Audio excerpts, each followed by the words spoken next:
सबसे पहले माचिस की डिब्बी खोलकर उसमें बारूद भर दीजिए। हाँ तो मैंने इसमें बारूद भर तो दिया है, पर मुझसे ये मत पूछना कि ये कहाँ से आया। उसके बाद डिब्बी को बंद करके मोटी रस्सी को चारों तरफ अच्छे से लपेट दीजिए।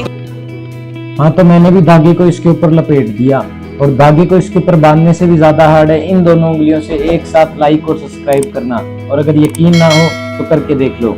छेद करके बत्ती लगाइए और बन गया आपका सुतली बम। और मैंने भी इसके अंदर बत्ती को लगा दिया है, इसको जलाइएगा नहीं क्योंकि सुप्रीम कोर्ट के स्ट्रिक्ट ऑर्डर्स हैं। लेकिन मैं तो इसको जलाऊंगा।